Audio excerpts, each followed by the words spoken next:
रमज़ान करीम मुबारक अलैकुम शहर। सवाल ये है कि क्या हालत रोज़ा में औरत डॉक्टर से निस्वानी मुआयना करवा सकती है। देखें, निस्वानी मुआयने का रोज़े से कोई डायरेक्ट ताल्लुक़ नहीं है। जो नॉर्मल हालात में मसला है वही रोज़े की हालत में मसला है। अगर आम हालात में इसके लिए जिन कंडीशन में जायज़ नहीं है तो रोज़े की हालत में भी जायज़ नहीं है। अब अगर रोज़े की हालत में ये करवाती है तो वो जो पहले दिन आपको असरात बयान किए थे हराम अंजाम देने के, वो असरात तो इस पर आएंगे, लेकिन रोज़ा बातिल फ़िक़ही तौर पे बातिल हो जाए, नहीं, बातिल नहीं होगा, क्योंकि मुब्तलात रोज़ा में कहीं इसको नहीं मेंशन किया गया कि जी निस्वानी मुआयना करवाना रोज़े को बातिल कर देता है। लिहाजा इसके रोज़े के एतबार से कोई अलग से मसाइल नहीं हैं।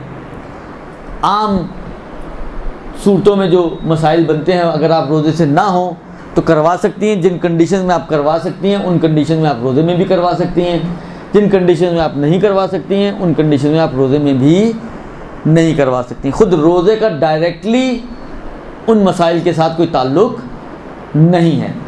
सिर्फ़ जो अर्ज़ किया कि जहाँ पर हराम था करवाना मुआयना, अगर कोई करवाती है तो रोज़ा बातिल नहीं होगा, लेकिन रोज़ा अपने असरात को खो देगा, इसलिए कि आप रोज़े की हालत में एक हराम काम को अंजाम दे रही हैं। तो वो जो उसके इरफानी फ़वाइद थे वो आपसे छुट जाएंगे। अम्मा फ़िक़ही एतबार से ये रोज़ा आपका सही रहेगा। अब इससे ज़्यादा तफसील मेरा ख़्याल है कि शायद ज़रूरत ना हो तो फिर बाद में सवाल भेज दीजिएगा तो देख लिया जाएगा। क्या जानबूझकर गोली या इंजेक्शन के ज़रिए औरत रोज़ा रखने की खातिर माहाना खून रोक सकती है? जी हाँ, औरत अगर रोज़ा रखना चाहे और रोज़ों की खातिर ये काम करती है कि कोई इंजेक्शन या कोई दवा वगैरह इस्तेमाल करे जिसकी वजह से उसके इस महीने में पीरियड्स ना हो, तो इसमें कोई हरज नहीं है। फ़िक़हन और शरअन ये जायज़ है। रोज़े में आँख, कान, नाक की दवा डालने का क्या मसला है? देखें, नेज़ल ड्रॉप्स जो नाक में डाले जाते हैं, तो क्योंकि आपकी हलक, सांस की जो नाली है और जो खाने की नाली है बहुत करीब करीब है। बाज़ औक़ात आप देखते हैं खाना भी जो है वो सांस की नाली में चला जाता है। तो इसी तरह ये ऐन मुमकिन है कि आप अगर कतरे डालें तो वो आपके खाने की नाली में चले जाए और वो आपके हलक से नीचे चले जाएँ। इसलिए मजबूरी के अलावा एक दफ़ा वही मजबूरी ऐसी है कि जो आपके लिए जवाज़ लेकर आती है कि अगर रोज़ा खुल भी जाए तो खुल जाए, तो डालना फिर मजबूरी है, फिर डाल सकते हैं। लेकिन अगर मजबूरी नहीं है, आप डिले कर सकती हैं, अभी ना डालें, रोज़े के बाद डाल लें, इफ्तार के बाद डाल लें, तो फिर नाक वाले कतरे ना डाले जाएँ, उनसे इज्तनाब किया जाए। लेकिन कान और आँख, इनका हलक से ताल्लुक़ नहीं है डायरेक्टली। लिहाजा जो कतरे कानों में डाले जाएंगे या जो कतरे आपकी आँखों में डलते हैं, अगरचे बाज़ औक़ात उसका टेस्ट आप फील करती हैं अपने हलक में, लेकिन उसके बावजूद टेस्ट से रोज़ा बातिल नहीं होता। कतरे आपके हलक से नीचे उतर रहे हैं तो रोज़ा बातिल होगा, लेकिन ये कतरे आपके हलक की तरफ नहीं जाते हैं, इसलिए नाक को छोड़ दें। कान और आँख के ड्रॉप्स जो हैं उनको इस्तेमाल करने में कोई हरज, हत्ता इख्तियारी तौर पे भी आप इस्तेमाल करना चाहें तो यानी ऑप्शन है आपके पास, आप अभी ना डालें आँख में, शाम को डाल लें इफ्तार के बाद, लेकिन आप फिर भी डालना चाहें तो डाल सकती हैं, कोई हरज नहीं है उसका, इतना उसमें मुश्किल नहीं है। रोज़े की हालत में खुशबू या परफ्यूम लगाने का क्या मसला है? एक मकरूहात के अंदर जो मुझे याद पड़ रहा है, रेहान को सूंघना वगैरह जो है वो मकरूह है। वो ख़ास बूटियाँ हैं, पौधे हैं। अम्मा हर तरह का परफ्यूम इस्तेमाल करना ये मकरूह नहीं है, इसकी कराहियत मालूम नहीं है। लिहाजा अगर मसलन कोई फ़र्ज़ करें नमाज के वक्त इत्र लगाना चाहे कोई खातून, कोई हरज नहीं है, बल्कि नमाज के लिए तो मुअत्तर होना बेहतर है, मुस्तहबात के अंदर शामिल है, लिहाजा उसमें कोई हरज नहीं है। तो परफ्यूम वगैरह लगाने में या खुशबू के इस्तेमाल में रोज़े की हालत में कोई हरज नहीं है।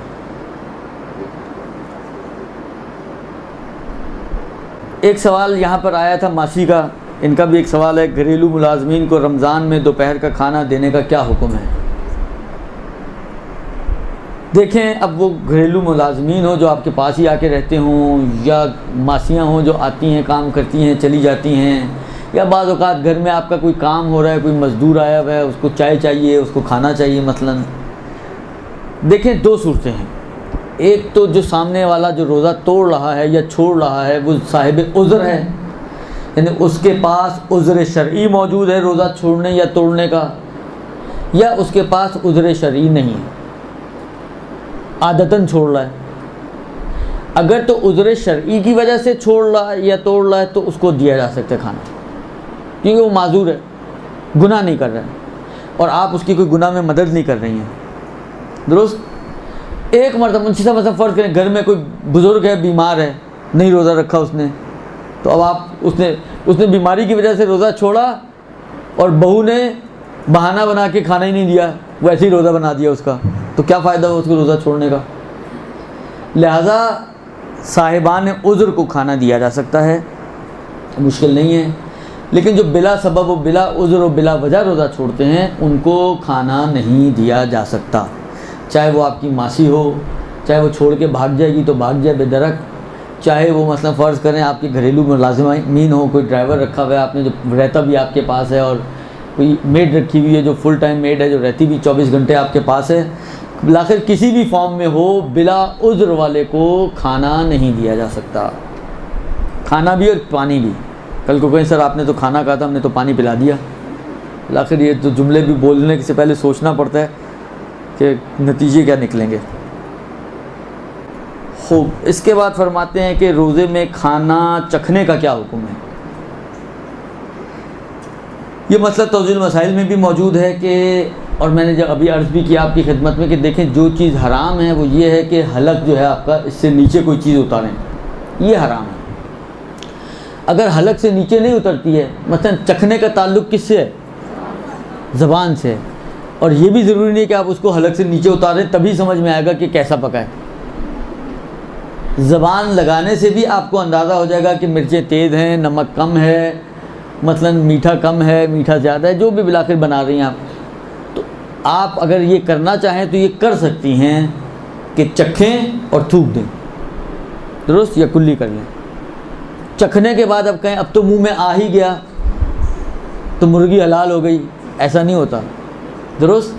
सिर्फ इस हद तक गुंजाइश है आपके पास कि आप इसको चख सकती हैं, ज़बान को लगा सकती हैं। ज़बान को लगाने से आपका रोज़ा बातिल नहीं होगा, अलबत्ता अगर ज़बान को लगाने के बाद आप उसको नीचे ले जाएंगी तो रोज़ा बातिल हो जाएगा। लिहाजा ज़बान को लगाएं, थूक दें, कुल्ली कर लें तो आपका भी मसला हल और रोज़ा भी आपका बच जाएगा। रमज़ान में इम्तिहानात में रोज़ा कैसे रखें, जैसे आम तरीके से रखते हैं वैसे इम्तिहानात में भी रखेंगे, दुरुस्त। इसलिए कि इम्तिहान कोई ऐसा टाइटल नहीं है कि जिसमें रोज़े की माफ़ी का कोई सबब बनता हो। जो टाइटल्स हैं वो मैंने आपकी खिदमत में अर्ज़ कर दिए। बुढ़ापा टाइटल है, ज़रर टाइटल है, हरज टाइटल है, तो ये वो चीज़ें हैं जो रोज़ा माफ़ करवा सकती हैं। अम्मा इनके अलावा या सफ़र टाइटल है, उससे रोज़ा माफ़ हो सकता है, लेकिन इनके अलावा कोई चीज़ नहीं है कि जो सबब बने जी इम्तिहानात हो रहे हैं तो रोज़ा माफ़ हो जाए, ऐसा कुछ नहीं है। इम्तिहान छोड़ा जा सकते हैं लेकिन रोज़ा छोड़ना जायज़ नहीं है, इल्ला ये, हाँ, इसको हम अगर किसी तरह से ज़रर और हरज की तरफ पलटा दें, इल्ला ये कि अगर आप इम्तिहान नहीं देंगी तो इम्तिहान ना देना किसी वजह से आपके लिए हरजी है, यानी अगर इम्तिहान नहीं देंगी तो आपको नाकाबिल बर्दाश्त ज़हमत का सामना करना पड़ेगा और रोज़े के साथ आप इम्तिहान नहीं दे सकती, तो फिर घूम फिर के आ जाएगा कि रोज़ा आप पर माफ़ हो जाए। लेकिन नॉर्मल कंडीशन में, हालां फ़र्ज़ करें किसी बच्ची के बीए के इम्तिहान हो रहे हों, हालां अगर इस साल नहीं देगी तो क्या होगा, कुछ भी नहीं होगा। जो अपना जिनकी कंपार्ट आती हैं वो जो दोबारा इम्तिहान होते हैं उसमें दे सकते हैं, अगले साल दे सकते हैं। हालांकि बीए नहीं करेगी तो कौन सा आसमान नीचे आएगा, ये बताएं मुझे। लिहाजा ये कहीं हरज की तरफ नहीं पलटता। जब हरज की तरफ नहीं पलटता तो नतीजा ये निकलेगा कि रोज़ा वाजिब, इम्तिहान तो मुस्तहब भी शायद ना हो, नतीजतन रोज़ा रखना पड़ेगा। इम्तिहान अगर छोड़ना पड़े तो छोड़ना पड़ेगा, वरना इम्तिहान भी दे और रोज़ा भी रखे, दोनों काम करे। कितना फ़िदिया देना होगा जो बीमार हो और रोज़ा साक़ित हो गया हो? फ़िदिया यानी पौना किलो आटा, पौना किलो आटा यानी 750 ग्राम आटा किसी भी दीनदार शरई फ़कीर को। अच्छा, एक बात याद रखें, आगा सिस्तानी का एक अलग से मसला है, और वो ये कि जो रोज़े बीमारी की वजह से छोड़े जाएं उनका फ़िदिया अगले साल के रमज़ान पे दें आप। मतलब इस साल जो रोज़े मैं बीमारी की वजह से छोड़ रहा हूँ, तो इसका फ़िदिया अगले साल के रमज़ान पर दूंगा मैं, उससे पहले ना दें। दे देंगे तो क्या होगा मुझे नहीं मालूम, काउंट होगा या काउंट नहीं होगा नहीं मालूम, मसला नहीं मालूम मुझे। लेकिन ये ज़रूर उन्होंने कहा कि इस साल के बीमारी के छुटने वाले रोज़ों का फ़िदिया अगले साल के रमज़ान पे आप दें। लिहाजा हम होशियारियाँ ना करें तो बेहतर है। जब खुद कह रहे हैं कि अगले साल पे दें तो अगले साल पे दें, उससे पहले ना दें। घर में सास ससुर या शौहर वगैरह जो बग़ैर उज़्र शरई रोज़ा छोड़ते हैं और खाना पानी मांगते हैं तो मना करना ज़रूरी है, जबकि फ़साद का खौफ हो। देखें, अगर मना करना हरज ही हो जाए आपके लिए, मैंने कहा ना, देखें ये सारी कहानी घूमती है हरज के ऊपर। अगर आप फ़र्ज़ करें मना करें तो ऐसी मुश्किलात खड़ी होंगी आपके लिए कि आपके लिए नाकाबिले बर्दाश्त है और काबिले तहम्मुल नहीं है, हरज ही है, तब तो आपके लिए जायज़ हो जाएगा देना। लेकिन अगर वो जैसे कि आदत होती है सासों की, थोड़ा सा बोलेंगी चुप हो जाएंगी,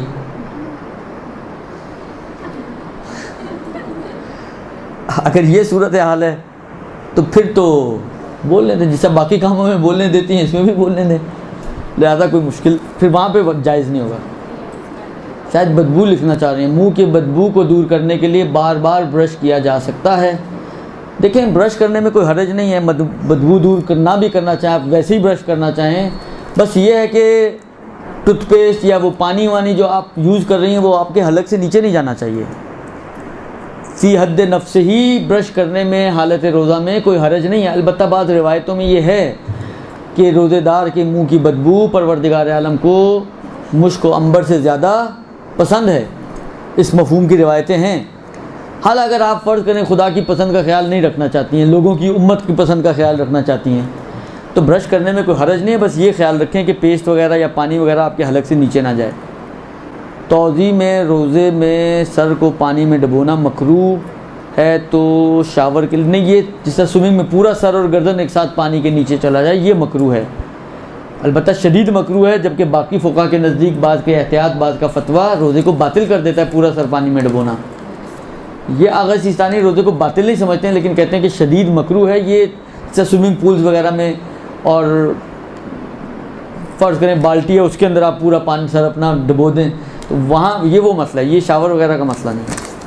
वो बालिग लड़के जो पहली बार रोज़ा रख रहे हों, हर थोड़ी देर बाद शावर लें तो देखें, ख़ुद जिस्म को गीला करना तो मकरूह नहीं, पानी में बैठना औरत के लिए मकरूह है एक, और अपने बदन के लिबास को तर करना मकरूह है दोनों के लिए।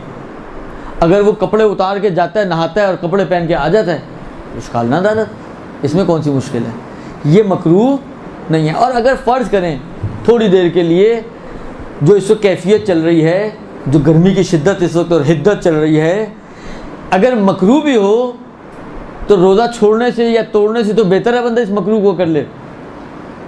अगर फ़र्ज़ करें थोड़ी देर गीला होकर आता है, पंखे के नीचे लेट जाता है, थक करके गिरता है और घंटा 2 घंटे उसके सुकून से गुजर जाते हैं, तो करने दें। मकरूहात वो चीज़ें नहीं है कि जिसके ऊपर आप सामने वाले को इतना मजबूर करें कि बेचारा रोज़ा तोड़ने पे मजबूर हो जाए।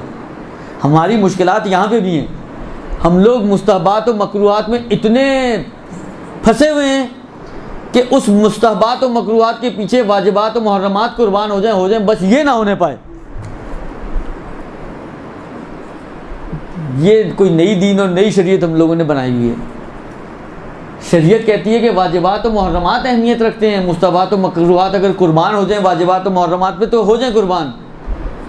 हम कहते हैं कि वाजिबात और मुहर्रमात अगर मुस्तहबात और मकरूहात पे कुर्बान हो जाए तो हो जाए कुर्बान।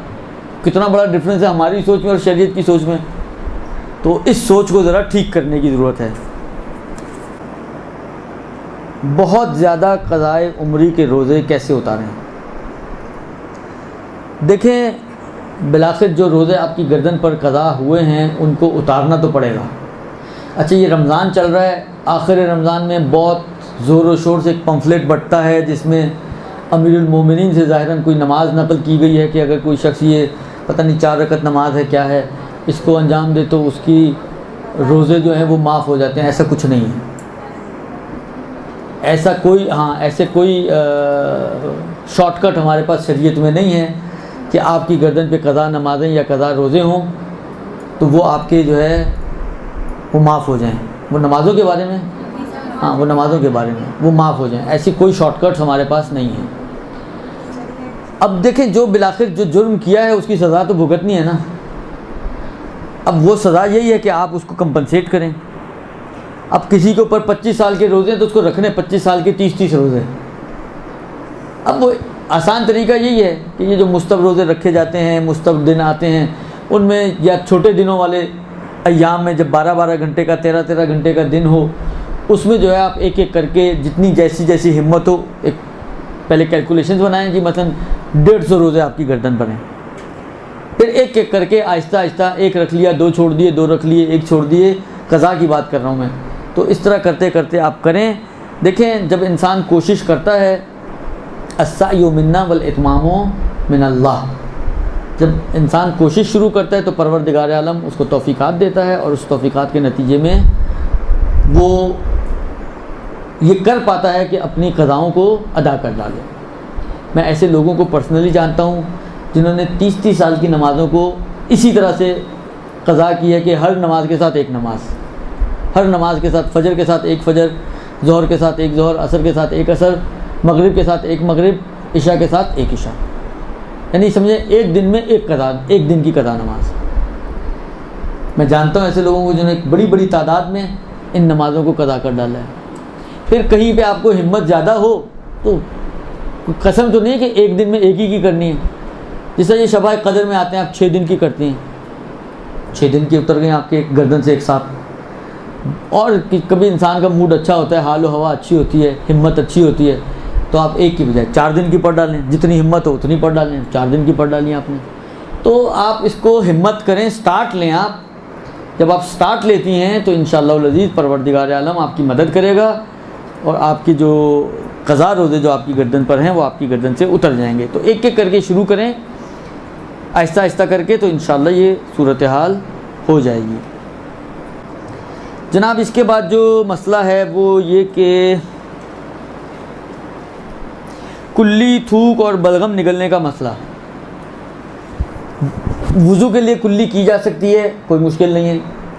बिला सबब और बिला वजह कुल्ली करें, अगर हलक से नीचे नहीं जा रही तो कोई हरज नहीं है। उसमें भी फ़ुक़हा ने बाज़ जगह पे, अब मुझे याद पड़ते ये कहा है कि अगर कोई शख्स कुल्ली करता है बिला सबब और बिला वजह तो उसे चाहिए कि बिलाखिर 1 या 2 मरतबा पहले थूके और फिर जो थूक है वो उसको फिर अगर निकलना चाहे तो निकले। मुंह के अंदर की बात हो रही है कि मुंह के अंदर चाहे, ये तो तौज़ी में भी लिखा हुआ मसला कि चाहे आप किसी चीज़ के तसव्वुर से मुंह में पानी जमा करें, थूक जमा करें और फिर उस पानी को निगल लें, उसमें कोई हरज नहीं है, रोज़ा बातिल नहीं होगा। दुरुस्त। मसला जो अहम आता है वो है बलगम का मसला कि आया बलगम निगली जा सकती है। बलगम में 2 सूरतें हैं। एक मरतबा डायरेक्टली सर व सीने की जो बलगम है, आप बग़ैर इसको मुंह में लाए डायरेक्टली निगल रहे हैं, तो उसमें तो जमीय फ़ुक़हा के नज़दीक कोई हरज नहीं है, इश्काल ना दारद, यानी जमीय फ़ुक़हा से मुराद ये जिनकी हमारी बातचीत होती है, सब के नज़दीक सही है, रोज़ा बातिल नहीं होगा। इन्नमल कलाम और बहस जो आती है वो यहाँ आती है कि अगर ये जो बलगम है ये मुँह की फ़ज़ा में आ जाए, मुँह में आने के बाद आया इस बलगम को निगला जा सकता है, हलक से नीचे लेके जाया जा सकता है या नहीं लेके जाया जा सकता। आग़ाए खुई हो, इमाम खुमैनी हो, आग़ाए रूहानी हो, आग़ाए तबरेज़ी हो, आग़ाए एक्स हो, वाई हो, जेड, एक बड़ी तादाद फ़ुक़हा की एहतियात वाजिब लगाकर मना करती है कि अगर बलगम मुँह की फ़ज़ा में आ जाए तो एहतियात वाजिब ये है कि अब उसको हलक से नीचे ना लेकर जाएं, बल्कि उसको निगले नहीं, उगल दें, बाहर निकाल दें। आग़ाए सिस्तानी एहतियात मुस्तब लगाते हैं। एहतियात मुस्तब का मतलब क्या हुआ? यानी निगलना बेहतर तो है लेकिन निगलना वाजिब नहीं है, जबकि बाकी मराजे के नज़दीक निगलना हराम है, उगलना वाजिब है। इनके नज़दीक उगलना बेहतर है, वाजिब नहीं है। लिहाजा एहतियात वाजिब में अगर कोई रुजू कर ले, मतलब इमाम खुमैनी की मुक़ल्लिदा हो, आगा खुई की मुक़ल्लिदा हो, वो इस मसले में एहतियात वाजिब में आगा सिस्तानी की तरफ रुजू करे तो उसके लिए भी जायज़ हो जाएगा कि चाहे डायरेक्ट निकले चाहे मुंह में आने के बाद निकले, उसका रोज़ा बातिल नहीं होगा। दुरुस्त। अलबत्ता बाहर आने के बाद चाहे थूक हो चाहे बलगम हो तो कतई तौर पर नहीं निकले जा सकते, उसको अगर निकला जाएगा तो रोज़ा बातिल हो जाएगा। गैर शिया और गैर मुस्लिम अगर शिया हो जाएं तो साबिक़ा नमाज और रोज़ों का क्या हुक्म है? नॉन मुस्लिम अगर मुसलमान शिया हो जाता है तो कुफ्र की हालत में छोड़ी हुई नमाजें और रोज़े माफ़ हैं, उनकी क़ज़ा इस पर वाजिब नहीं है। लेकिन अगर सुन्नी शिया होता है तो जो नमाजें और रोज़े उसने छोड़े हैं वो तो क़ज़ा करनी पड़ेगी, क्योंकि उसकी शरीयत में भी पढ़नी चाहिए थी उसको। लेकिन जो नमाजें और रोज़े उसने अपनी शरीयत के हिसाब से अंजाम दिए हैं उनका क्या होगा?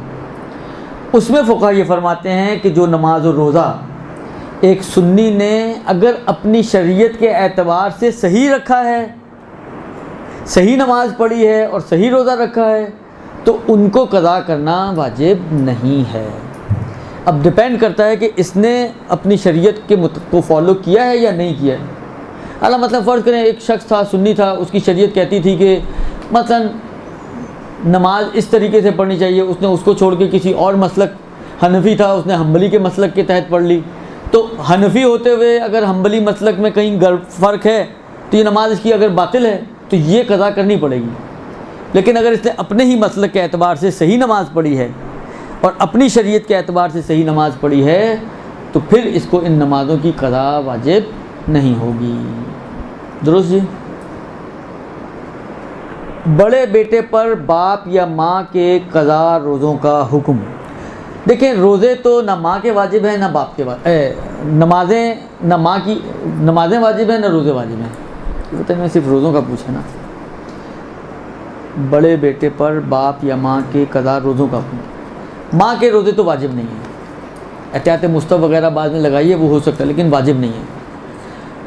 बड़े बेटे पर बाप के रोज़े वाजिब हैं, अलबत्ता वो रोज़े जो बाप ने किसी उज़्र की बिना पर छोड़े हों। आगा सिस्तानी के नज़दीक वो रोज़े जो बाप ने किसी उज़्र की बिना पर छोड़े हों, यानी गुनाह करते हुए ना छोड़े हों, बल्कि सफ़र में छूट गए क़ज़ा नहीं कर सका, बीमारी में छूट गए क़ज़ा नहीं कर सका, वगैरह वगैरह।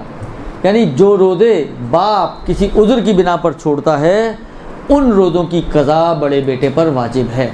अम्मा वो रोज़े कि जिनको बाप ने गुनाह करते हुए छोड़ा है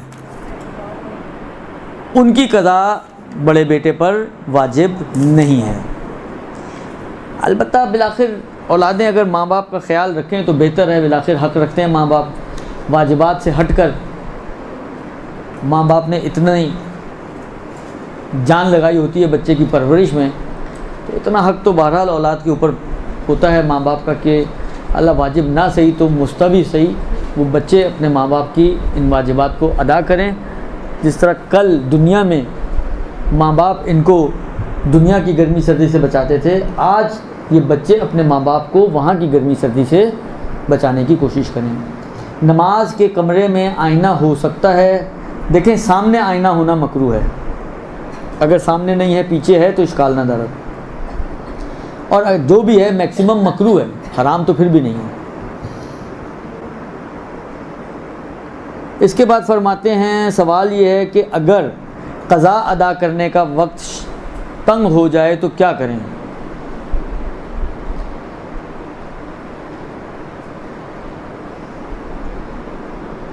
अब इसके अंदर मुख्तलिफ़ एहतमालात हैं। जो मैं समझ रहा हूँ शायद इनकी मुराद ये है कि अगर मेरे ऊपर क़ज़ा रोज़े हों और अगले साल का रमज़ान आ रहा है और वक्त तंग हो गया है, एक तो ये इम्कान हो सकता है कि अब मेरे पास इतनी गुंजाइश नहीं है कि पिछले साल के पूरे क़ज़ा रोज़े कर सकूं, तो क्या है? तो कुछ भी नहीं है, जितने रख सकते हैं उतने रखें, जितने नहीं रखेंगे उनको इस रमज़ान के बाद रखा जाएगा, और जो डिले हुआ है उस डिले के बदले हर रोज़े के बदले एक फ़िदिया देना पड़ेगा। ये तो उस सूरत में कि अगर ये मुराद हो। अगर मुराद इनकी ये है कि वक्त तंग है क़ज़ा का, कि इसके अंदर इसको अपने अंदर मौत की अलामतें नज़र आ रही हैं मरने वाला है और क़ज़ा बाकी है, तो फिर बाद सूरतों में मसला आता है वसीयत का। या तो अतराफ़ में जो मौजूद है उनको बता के जाए या वसीयत करे, बिलाखिर किसी भी तरीके से कोशिश करे कि ये जो इसकी गर्दन पर क़ज़ा रोज़े वग़ैरह हैं या इबादतें हैं वो इसके बाद अंजाम दी जाएं। और ये आपको याद होगा या मालूम होगा कि अगर ये शख्स वसीयत करेगा तब इसकी नमाज़ें और रोज़े क़ज़ा करवाए जा सकते हैं, वो भी 1/3 की निस्बत। अगर इसने वसीयत नहीं की तो इसकी नमाज़ें और रोज़े, फ़र्ज़ करें बेटा है ही नहीं, बेटियाँ ही हैं, किसी पे वाजिब नहीं है। बच्चों ने कर दी तफज़ुल, उनका एहसान। अम्मा अगर नहीं की तो उनकी कोई पकड़ नहीं है, पकड़ इन्हीं की होगी। लिहाजा ऐसी सूरत में फिर फ़ुक़हा फरमाते हैं कि इसके ऊपर वसीयत वाजिब हो जाती है कि ये किसी को इन्फॉर्म करे और बताए कि जी मेरे ऊपर इतने नमाज़ें और इतने रोज़े मेरी गर्दन पर है कि जिनको क़ज़ा करवाया जाए। ये 2 इम्कानात इसके अंदर हैं जो मैंने आपको दोनों सूरतें बता दी। नज़र, कसम और अहद के रोज़ों का मसला। देखें, मसला इसमें अर्ज़ करूँ आपकी खिदमत में कि ये नज़र, कसम और अहद ये 2 शक्लों में हो सकती हैं। एक मरतबा किसी ख़ास तौर पे नज़र ज़्यादा हमारे यहाँ राइज है, मन्नत मानी जाती है, तो ये 2 शक्लों में हो सकती है। या तो आपने कोई वक्त मुअय्यन किया है, मतलब पर्टिकुलर डे के बारे में आपने नज़र की है, या कसम खाई है कि कसम खाता हूँ कि मैं फ़लाँ दिन रोज़ा रखूँगा, या अहद किया है कि मैं फ़लाँ दिन रोज़ा रखूँगा, दुरुस्त। तो उसी पर्टिकुलर दिन में आपके लिए रोज़ा रखना वाजिब है। उसी दिन का रोज़ा आपको अगर किसी वजह से आप नहीं रख पाएँ तो क़ज़ा करनी पड़ेगी। लेकिन अगर आपने कोई दिन मुअय्यन नहीं किया, नज़र या कसम या अहद बग़ैर दिन को तय किए थी, नज़र की कि जी मैं अगर इम्तिहानों में पास हो गई तो मैं 3 दिन रोज़े रखूँगी, अब ये 3 दिन कौन से होंगे इसको नहीं तय किया। नज़र या कसम खाई आपने कि अल्लाह के लिए या खुदा की कसम खाता हूँ मैं कि अगर मतलब फ़र्ज़ करें मेरा कोई फ़लाँ काम हो गया तो मैं 3 दिन रोज़े रखूँगा, दिन मुअय्यन नहीं किए, तो इसमें फिर आप आज़ाद हैं, किसी भी 3 दिन आप रोज़े रख सकते हैं। ये नज़र के ताबे है, जैसी आपने नज़र की है उसी के हिसाब से आपको इस पर अमल करना होगा। लिहाजा अगर आपने नज़र में दिन मुअय्यन किए हैं तो मुअय्यन दिन, अगर दिन मुअय्यन नहीं की तो आप आज़ाद हैं और आप किसी भी 3 दिन में ये रोज़े रख सकते हैं। क्या सेहतमंदी में इंसान अपनी नमाज, रोज़ों, कफ़ारों की वसीयत लिख सकता है कि ज़िंदगी का कुछ? हाँ जी हाँ, वसीयत तो बहरहाल मुस्तहब है, लिखनी चाहिए। और अलबत्ता इसमें जो चेंज आती रहे उसको फिर चेंज भी करते रहें। फ़र्ज़ करें आज जब आपने वसीयत लिखी 10 साल के नमाज़ें और 10 साल के रोज़े आपकी गर्दन पे थे, बीच में आपने 2 साल के कर डाले, तो इसको अमेंड करें आप कि जी अब 8 साल के रह गए हैं और नमाज़ें और 8 साल के रोज़े। अम्मा ये अच्छा है, रिकमेंडेड अमल है कि इसको आप वसीयत आपकी, बल्कि कहा जाता है कि मुस्तहब या बेहतर है कि इंसान जब सोए तो उसके तकिए के नीचे उसकी वसीयत होनी चाहिए, इतनी आमादगी उसकी होनी चाहिए। बाय एयर सफ़र करते वक्त रोज़ा रख सकते हैं या नहीं? कंफर्टेबल सफ़र होता है, 2 घंटे की फ़्लाइट है। देखिए जी, कंफर्टेबल सफ़र होता है ये तो अल्लाह को भी पता था कि एक ज़माना ऐसे आने वाला है कि जिसमें बहुत ही कंफर्टेबल किस्म के सफ़र होंगे। यहाँ से आप बैठेंगे 2 घंटे के अंदर वहाँ पहुँच जाएंगे आप। लेकिन उसके बावजूद परवरदिगार आलम ने फरमाया कि जो शख्स सफ़र की हालत में है उस पर रोज़ा नहीं है। अलबत्ता अब ये जो सवाल है इसमें 2-3 चीज़ें और आ सकती हैं। एक तो ये कि आपने सफ़र कब इख्तियार किया है। अगर आप अपने शहर से ज़ोहर से पहले निकले हैं तो जैसे ही आप हद तरख़्ख़ुस क्रॉस करेंगे आपका रोज़ा तोड़ सकते हैं, आप तोड़ दें बल्कि, या ख़त्म हो जाएगा आपका रोज़ा।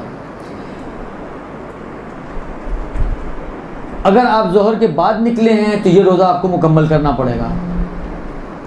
फिर आप जिस जगह जा रहे हैं अगर वहाँ पे आपका 10 दिन का क़स्द है तो बाकी रोज़े आपको रखने होंगे। अगर 10 दिन का क़स्द नहीं है तो फिर बाकी रोज़े आप पर माफ़ हो जाएंगे, यानी वो साक़ित हो जाएंगे आपके ऊपर रोज़े। कंफर्टेबल होने और ना होने का कोई फ़र्क नहीं पड़ता।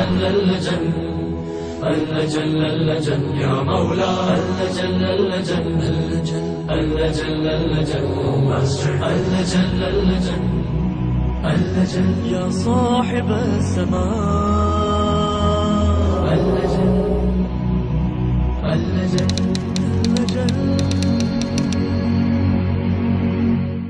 बातिल नहीं होगा, लेकिन रोज़ा अपने असरात को खो देगा, इसलिए कि आप रोज़े की हालत में एक हराम काम को अंजाम दे रही हैं। तो वो जो उसके इरफानी फ़वाइद थे वो आपसे छुट जाएंगे। अम्मा फ़िक़ही एतबार से ये रोज़ा आपका सही रहेगा। अब इससे ज़्यादा तफसील मेरा ख़्याल है कि शायद ज़रूरत ना हो तो फिर बाद में सवाल भेज दीजिएगा तो देख लिया जाएगा। क्या जानबूझकर गोली या इंजेक्शन के ज़रिए औरत रोज़ा रखने की खातिर माहाना खून रोक सकती है? जी हाँ, औरत अगर रोज़ा रखना चाहे और रोज़ों की खातिर ये काम करती है कि कोई इंजेक्शंस या कोई दवा वगैरह इस्तेमाल करे जिसकी वजह से उसके इस महीने में पीरियड्स ना हो, तो इसमें कोई हरज नहीं है। फ़िक़्हन और शरअन ये जायज़ है। रोज़े में आँख, कान, नाक की दवा डालने का क्या मसला है? देखें, नेज़ल ड्रॉप्स जो नाक में डाले जाते हैं, तो क्योंकि आपकी हलक सांस की जो नाली है और जो खाने की नाली है बहुत करीब करीब है। बाज़ औक़ात आप देखते हैं खाना भी जो है वो सांस की नाली में चला जाता है। तो इसी तरह ये ऐन मुमकिन है कि आप अगर कतरे डालें तो वो आपके खाने की नाली में चले जाए और वो आपके हलक से नीचे चले जाए। इसलिए मजबूरी के अलावा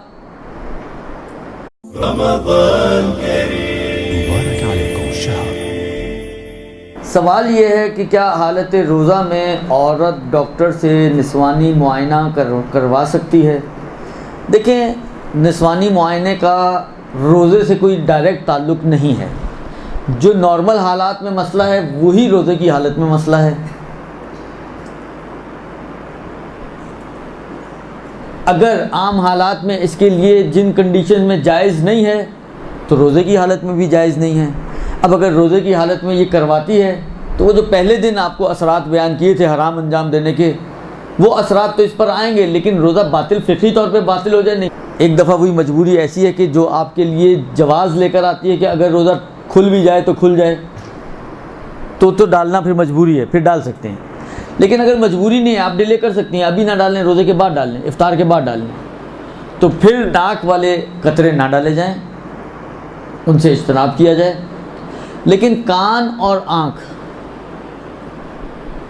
इनका हलक से ताल्लुक़ नहीं है डायरेक्टली। लिहाजा जो कतरे कानों में डाले जाएंगे या जो कतरे आपकी आँखों में डलते हैं, अगरचे बाज़ औक़ात उसका टेस्ट आप फील करती हैं अपने हलक में, लेकिन उसके बावजूद टेस्ट से रोज़ा बातिल नहीं होता, बातिल नहीं होगा, क्योंकि मुब्तलात रोज़ा में कहीं इसको नहीं मेंशन किया गया कि जी निस्वानी मुआयना करवाना रोज़े को बातिल कर देता है। लिहाजा इसके रोज़े के एतबार से कोई अलग से मसाइल नहीं हैं।